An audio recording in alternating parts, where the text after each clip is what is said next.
Hello, everyone.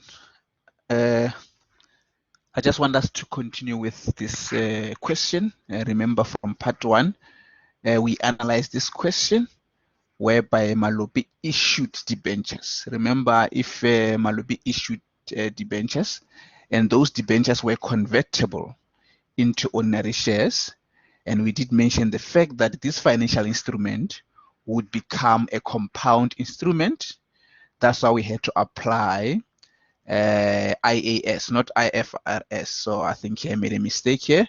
We need to apply IAS. Let me just change it for now. So I think I made a mistake here, but it doesn't matter. I think you know what I'm talking about. So this one must be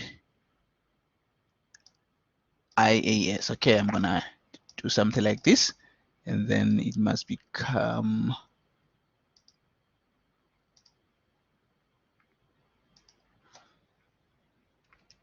IAS. No? Sorry, I made a mistake with that, but I think you did understand what I meant. So I didn't mean IFRS. So IFRS is for IFRS 9. Okay.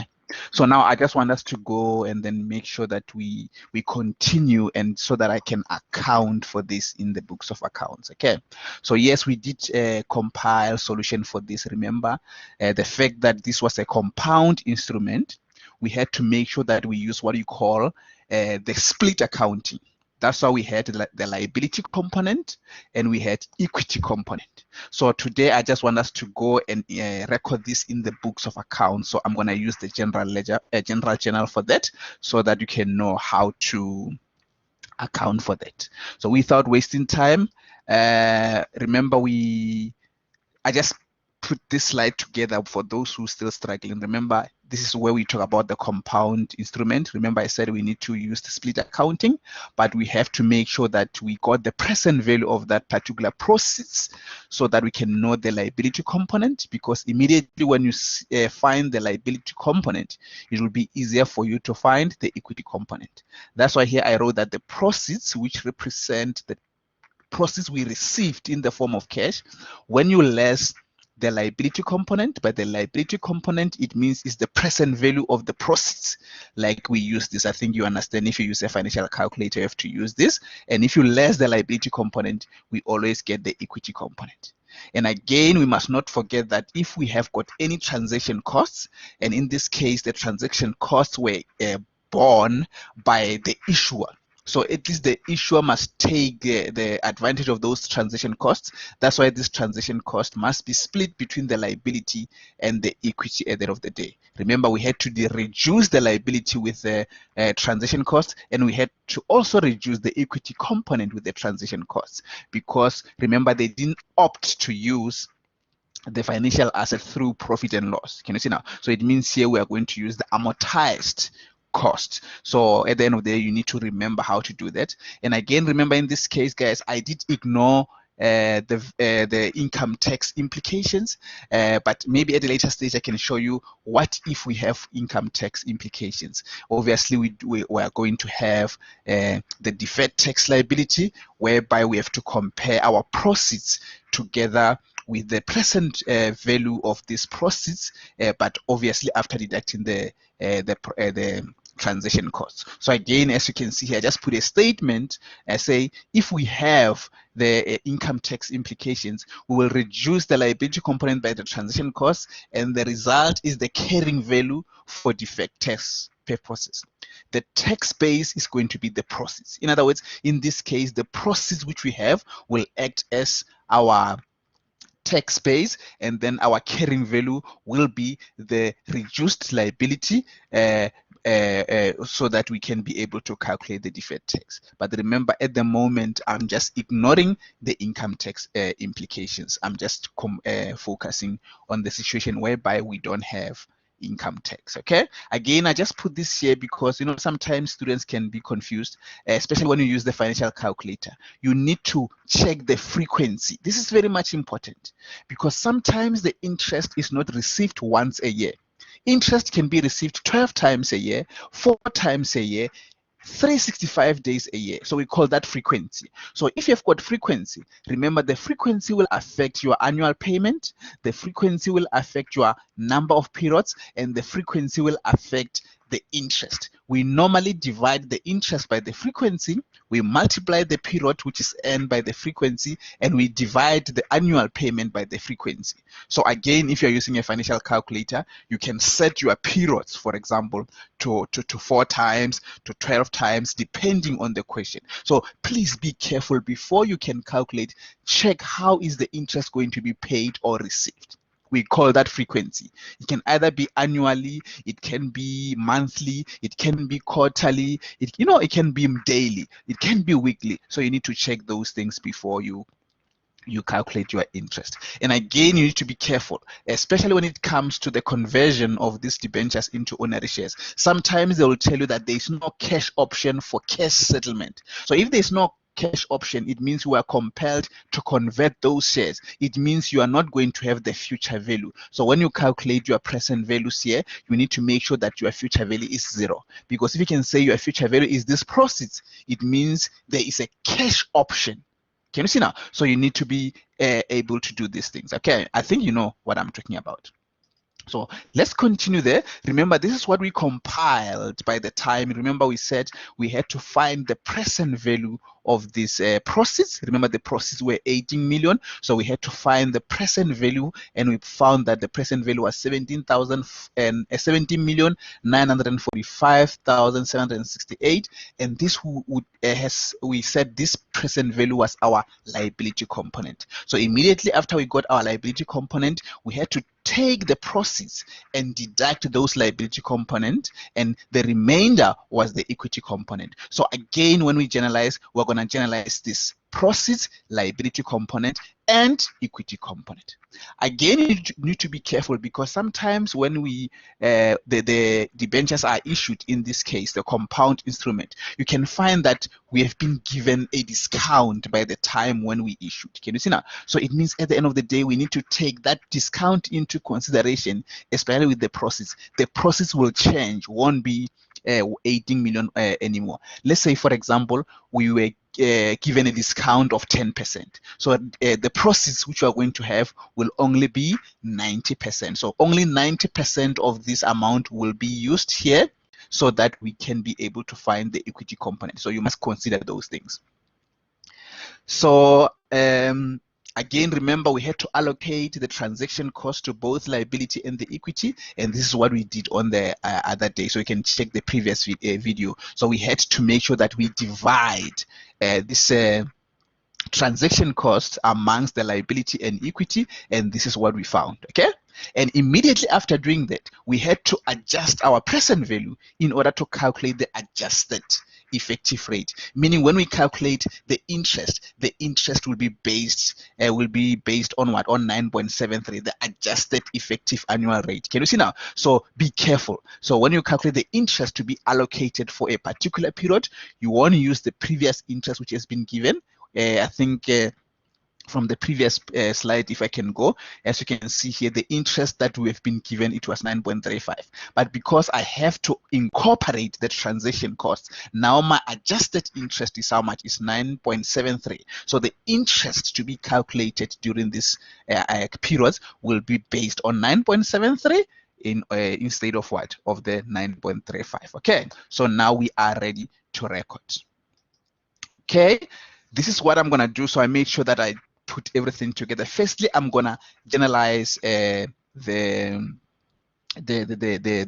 proceeds, the liability component, and the equity component. I remember I did explain on the other day when I was showing you this one will be debited and this one will be credited. Remember, we issued those debentures on the 1st of May 2019, if I'm not mistaken. So the first period that I'm going to deal with, I think, is going to be the end of April 2020, if I'm not mistaken. Let me go and check quickly so that we can be able to understand better. Okay, so I'm checking now. Yes, I think we issued on the 1st of May, meaning 1st of May will fall within the period of 30th of April 2020. So my first year will be 30th of April 2020. Okay, so I'm just going to write it here for the sake of simplicity, guys. So let's say the period that I'm going to deal with, this one here, is going to be the 30th of April. That is the first financial year, 2020.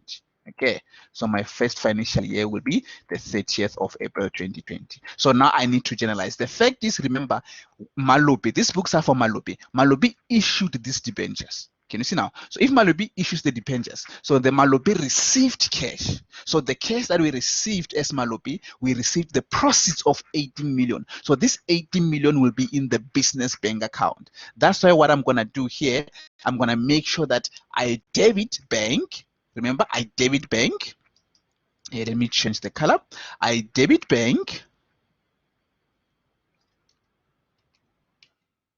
I debit bank. And then I have to show that I'm going to take this bank to the statement of financial position. Okay, so I'm going to debit bank. Let me zoom a bit so that it can be easily. Yes, I'm going to.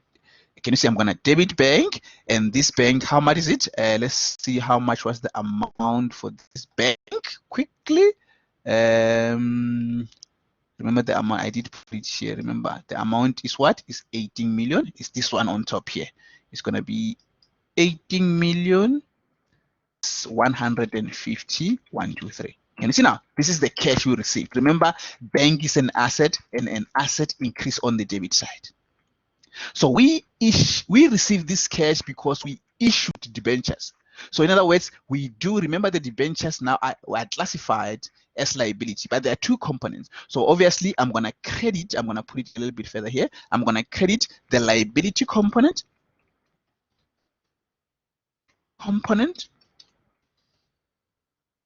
And remember, this liability again, remember is a balance sheet item. So if you remember what I mean, like if you remember the trial balance, so again it will go to the statement of financial position, of which that is the balance sheet. It goes to the balance sheet. Can you see now? And how much are those? The liability component, as you can see here, is 17 million. So I'm going to put it on the credit side. Remember, the liabilities increase on the credit side. So I'm going to say 17,945. 768. Can you see now? So that is how I'm going to do it. Okay. And thereafter, even equity. Remember, equity is also a balance sheet item. But again, remember, equity behaves like they behave like the liability. So the equity increase on the credit side. I'm going to say equity component. Okay, and again I must show that again it goes to the statement of financial position. Can you see now? So how much is it? It's going to be 204 and then 232. Can you see now? This is what you can see here. This is what I'm recording. Can you see now? So you need to make sure that you use your accounting principles at the end of the day. Again, you must know that you must put the narrations, because sometimes they put the narration, they want you to record the narrations, so you know the narration. So I'm not going to waste time with the narrations. I trust you. So I want you to make sure that understand what's going on. Take your time. I'm telling you, you will win at the end of the day. So this is what I meant. Can you see? Let me just draw the line so that you can see what I'm talking about, so that you can understand. So I want you to understand, guys. I don't like memorizing, because when I memorize, I don't feel good. You know that. So this one is there, and I'm gonna put this one here so that you can see what I'm talking about. I hope, guys, this makes sense. So at least we know that we have accounted for this one. Can you see now? And the next step, remember, we did talk about the allocation of transaction costs. Remember, we said that we had to deduct, as you can see, we had to deduct obviously we had to deduct, if you can check from the previous slide there, we had to deduct, let me check, we had to deduct after, let's see, after deducting, let's see, I just want to check quickly.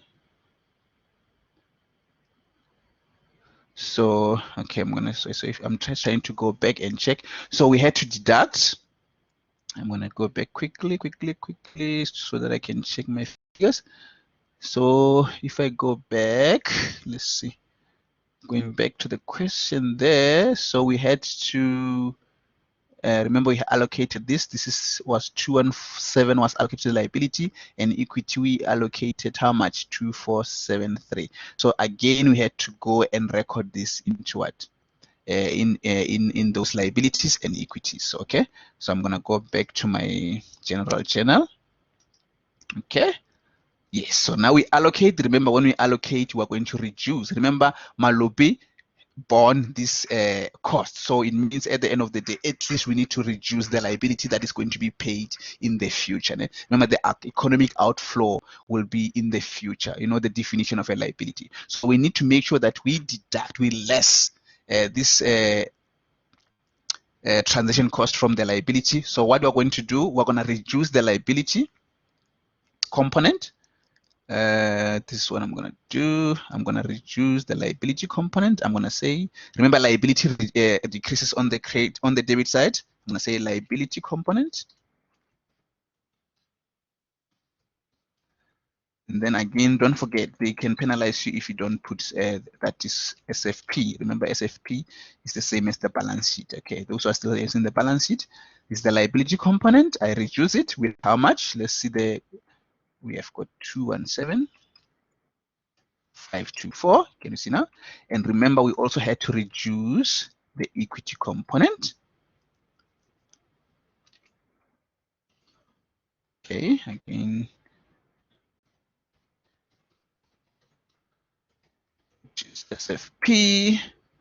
And how much is that equity component? It was 2,475. Remember this? This is what we had to do. So not that difficult. Can you see now? So we are allocating the transaction costs. Can you see? We are allocating the transaction cost to both equity component. Can you see now? And then thereafter, we need to remember this we're paid by in the form of bank. So we're gonna say bank, because we need to go and reduce bank because we paid for them. Can you see now? We say bank, and again, bank is SFP. See, P, and then we put how much. Total of the two is going to be 220,000. So again, remember, this is the transaction costs. What you can write the narration, if you want to write the narrations, for example, there you can just say recognizing the transaction cost due to the issue of the debenture. So it's up to you. Remember, the narration, you can write anything. So I'm not going to write narrations here, guys. So at the end of the day, you must know how to account for that. Okay, so again, remember, this is very much important because we pay this, and then after paying this, yes, money has been deducted from the bank, but at the same time, this cost must be absorbed by those components at the end of the day. I hope everyone is following. Okay, so what is the next one? Let's see the next thing that we need to do. The next thing that we need to do, remember, we had to adjust our effective annual rate. So now it's time for us to calculate the interest, but this interest can be calculated in the form of you can use the calculator. Remember, if you say the first period, remember we're dealing with the first period. Let me write that first period for you here so you can see what I'm talking about. We're dealing with the 30th of April 2020. Yes, if I'm not mistaken.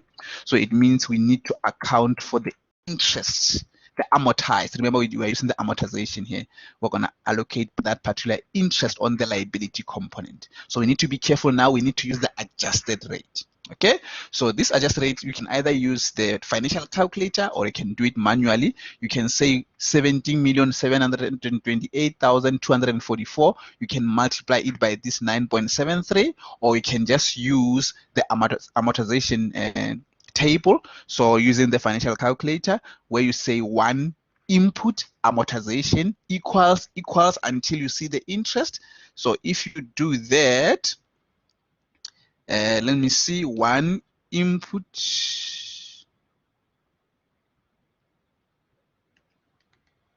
and then I get interest of 1 million. Can you see? I said one. I use the financial calculator. I said one input amortization first period equals. I get the interest of my interest. Let me write it down here.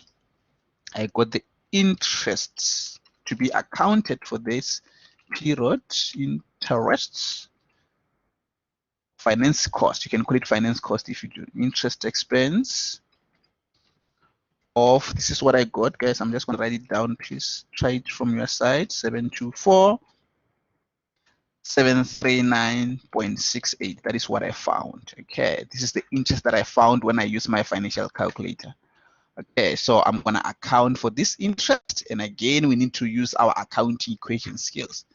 Remember, when we pay the interest, we also pay the capital amount. So the capital amount is what I'm referring to, the PMT. We normally call it PMT on the calculator when you put it on the calculator, or the capital portion. So we will be accounting for that, and thereafter we'll see how much are we going to have. Firstly, remember, we need to account for this interest, and the interest is an expense, and the expenses increase on the debit side. So what I'm going to do, I'm going to say start with the interest, because the one that must be debited we normally start with. So I can call it interest expense. It's still okay if you call it interest expense, but let me just call it finance cost, because I think we are now familiar with the word finance cost. Can you see now? And this finance cost, remember, if you according to the balance sheet section and according to the nominal account section. So the interest are expenses, they fall under nominal account section. This means they will go to the profit and loss. Can you see? So they will go to the profit and loss. And how much is this interest? I'm going to copy it as it is on top there. 1,724,739.68. You see, that's how I account for it. Remember, the finance cost is the same as the interest. So the finance cost is increasing on the debit side. You see, so make sure that you know how to do that. Okay. And at the same time, remember, we need to pay. We need to pay our annual, the capital repayment. So the capital repayment is going to be our PMT. As you know, our PMT here is how much? Is 1. So we're going to pay. Obviously, bank must decrease. So I'm going to go to the credit side and make sure that I decrease that particular bank. I hope everyone is following. Can you see? So let's make sure that we understand how to do that. So I'm going to make sure that, let me do this. I'm going to say bank.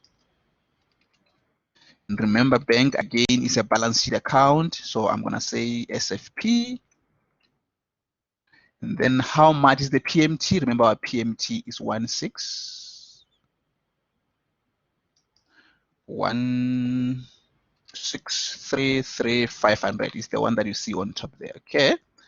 And then thereafter, the remainder will go to our liability component. So the liability component, I'm going to say liability component here. Okay, again, don't forget statement of financial position, and the liability component will be the difference between the two figures that you see there. Can you see now? That must be the liability component.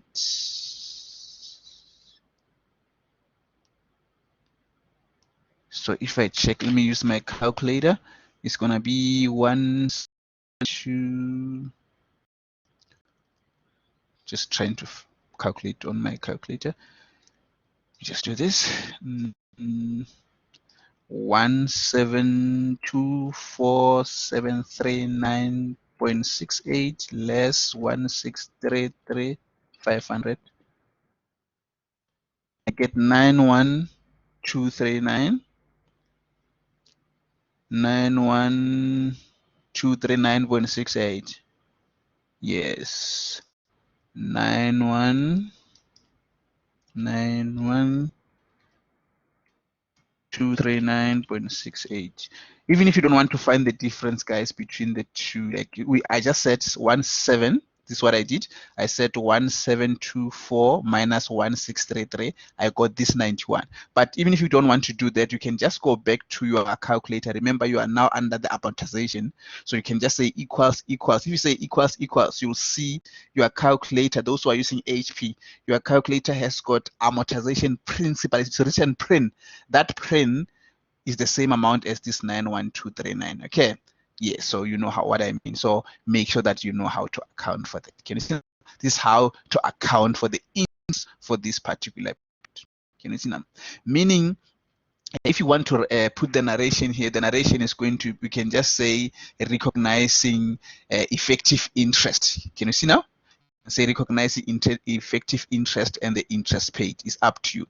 So remember, narration is just how you want to put it there. Can you see now? Please make sure that you know how to do this. Okay, it's not very difficult. You just have to be very, very, very careful when it comes to this kind of situations. Okay, so make sure that you use your calculator wisely. Make sure that you know when to adjust so that you cannot lose marks. Okay, so very much important, guys. Relax. I'm telling you, everything is going to be okay. Everything is okay. And I hope this makes the difference, guys. And then I hope, yeah, I hope you will be able to do this in your tests and exams. So you must know your theory. That's unfortunate, because without going back to the standards, you cannot understand anything. Okay. So this is how it was supposed to be done. Can you see now? So again, guys, maybe next time, I don't know when, maybe I can show you what if we have got a situation whereby we have to incorporate the income tax. So if there are any income tax implications, this transaction cost will affect us. You know, that we have to calculate the deferred tax because of the differences between SARS and us.